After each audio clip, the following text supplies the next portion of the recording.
Morning news కి స్వాగతం. ఈ రోజు ప్రధాన వార్త. ఎర్రబస్సు కూడా రాని ఊరుకు ఎయిర్పోర్ట్ ఎందుకు అంటూ గతంలో చేసిన వ్యాఖ్యలకు ఇప్పుడు భోగాపురంలోని అల్లూరి సీతారామరాజు అంతర్జాతీయ విమానాశ్రయం సమాధానంగా నిలిచిందని గౌరవ ఉప ముఖ్యమంత్రి శ్రీ పవన్ కళ్యాణ్ గారు పేర్కొన్నారు. గతంలో ప్రతిపక్ష నేతగా ఉన్న వైఎస్ జగన్మోహన్ రెడ్డి ఉత్తరాంధ్రుడు విమానాశ్రయం నిర్మాణాన్ని వ్యతిరేకిస్తూ ఎర్రబస్సు కూడా రాని గ్రామానికి ఎయిర్పోర్ట్ ఎందుకు అంటూ విమర్శలు చేయడమే కాకుండా ఈ ప్రాజెక్టును అడ్డుకునే ప్రయత్నాలు జరిగాయని ఆయన గుర్తు చేశారు. అయితే గౌరవ ప్రధానమంత్రి శ్రీ నరేంద్ర మోదీ గారి నాయకత్వాన్ని ఎన్డీఏ, కేంద్ర ప్రభుత్వ సహకారం, రాష్ట్ర ప్రభుత్వ కృషితో భోగాపురంలో అత్యాధునిక సౌకర్యాలతో అల్లూరి సీతారామరాజు అంతర్జాతీయ విమానాశ్రయం నిర్మాణం పూర్తయిందని తెలిపారు. ఈ విమానాశ్రయం ఉత్తరాంధ్ర అభివృద్ధికి కొత్త దిశను చూపుతుందని, పర్యాటక పరిశ్రమలు, ఉపాధి అవకాశాలు, పెట్టుబడులు, అంతర్జాతీయ అనుసంధానికి ఇది కీలకంగా కేంద్రంగా మారుతుందని పేర్కొన్నారు.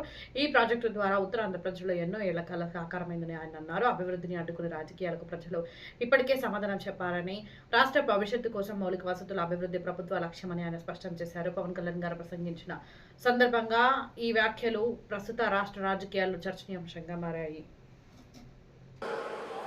ఒక చిన్నపాటి ఎర్ర బస్సు కూడా రాని చోట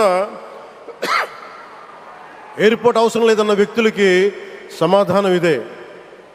ఇన్ని వేల మందికి ఇన్ని వేల కోట్ల పెట్టుబడి వచ్చింది అంటే ఆశీస్సులు కావాలంటే, దేశం కోసం నిలబడే నాయకుడికి మన అండగా ఉంటే ఏం జరుగుద్దంటానికే ఈ భోగాపురం ఎయిర్పోర్ట్ ఈరోజు ప్రారంభోత్సవం నిలువెత్తున్న నిదర్శనం.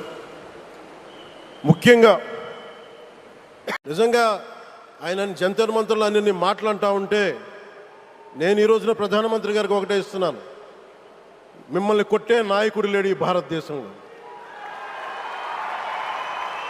రాబోడు. కానీ మీరు పడ్డ శ్రమ, మీరు పడ్డ కష్టం ఎవరు తీసుకోలేరు. ఎన్ని బాధలు పడ్డా, ఎన్ని దెబ్బలు తిన్నా ఈరోజు మనం గర్వంగా చెప్పుకుంటున్నాం.